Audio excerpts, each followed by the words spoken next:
বৈষম্য বিরোধী ছাত্র আন্দোলন ও দেশের সহিংস পরিস্থিতির মধ্যেই ঢাকা ছাড়েন সরকার দলের প্রভাবশালী ব্যক্তিরা। দেশের পরিস্থিতি নাজুক দেখে বিদেশ থেকেই স্বজনদের জন্য কাটেন ঢাকা ছাড়ার টিকিট। এদের মধ্যে রয়েছেন প্রায় 2 ডজন এমপি মন্ত্রী। পাড়ি জমিয়েছেন যুক্তরাষ্ট্র, যুক্তরাজ্য, কানাডা, সিঙ্গাপুর সহ কয়েকটি দেশে। দেশের সংকট মোকাবেলার পরিবর্তে দেশ ছাড়াকে দুঃখজনক বলে মন্তব্য বিশিষ্টজনদের। এমনকি এ নিয়ে সরকার দলের মধ্যেও সৃষ্টি হয়েছে নানা আলোচনা সমালোচনা।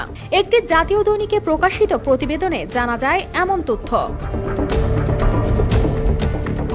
প্রতিবেদন অনুযায়ী কোটা আন্দোলন ঘিরে দেশে যখন বিরাজ করছে উত্তাল পরিবেশ, চারদিকে ছড়িয়ে পড়ছিল সহিংসতা, এমন জটিল পরিস্থিতিতে গত 15 জুলাই মধ্যরাতে দেশ ছাড়েন সাবেক অর্থমন্ত্রী আ.হ.ম মুস্তফা কামাল।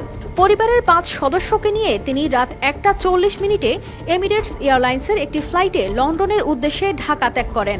একদিন পর 16 জুলাই লন্ডন যান ঢাকা 16 আসন মিরপুরের এমপি ইলিয়াস মোল্লা। পরে তিনি 26 জুলাই দেশে ফিরে আসেন। একই দিন পরিবারের 11 সদস্য নিয়ে কুমিল্লা 11 আসনের এমপি ও সাবেক রেলমন্ত্রী মুজিবুল হক যান দুবাই। এছাড়াও ইমিগ্রেশন সূত্র জানায়, প্রাথমিক ও গণশিক্ষা মন্ত্রণালয়ের প্রতিমন্ত্রী অধ্যাপক রুমানা আলী পরিবারের 4 সদস্য নিয়ে 16 জুলাই পাড়ি জমান মালয়েশিয়ায়। এদিন আরও 2 এমপি যান বিদেশ। তাদের মধ্যে ছিলেন ময়মনসিংহ 8 আসনের এমপি মাহমুদ হাসান সুমন। তিনি পরিবারের 4 সদস্য নিয়ে গেছেন সিঙ্গাপুরে। অপরজন কুমিল্লা 8 আসনের এমপি আবু জাফর মোহাম্মদ শফিউদ্দিন যান চীন।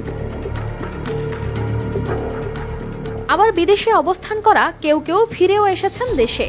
এর মধ্যে সাবেক পররাষ্ট্রমন্ত্রী এ.কে আব্দুল মোমেন এমপি ছিলেন আমেরিকায়। তিনি ফিরে আসেন 28 জুলাই। চট্টগ্রাম 10 আসনের এমপি মহিউদ্দিন বাচ্চু 28 জুলাই টরন্টো থেকে ঢাকায় ফেরেন।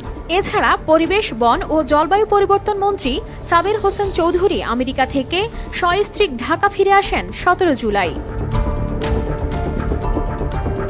তবে দেশের এমন সংকটময় পরিস্থিতিতে দেশ ছাড়ার এমন ঘটনাকে দুর্ভাগ্যজনক বলে মন্তব্য করেন বিশিষ্টজনেরা। আওয়ামী লীগ দলীয় সূত্রগুলো জানায়, দেশের এই টালমাটাল পরিস্থিতির মধ্যে তাদের এই বিদেশ যাত্রা নিয়ে সরকারি দলের মধ্যে রয়েছে ব্যাপক প্রতিক্রিয়া।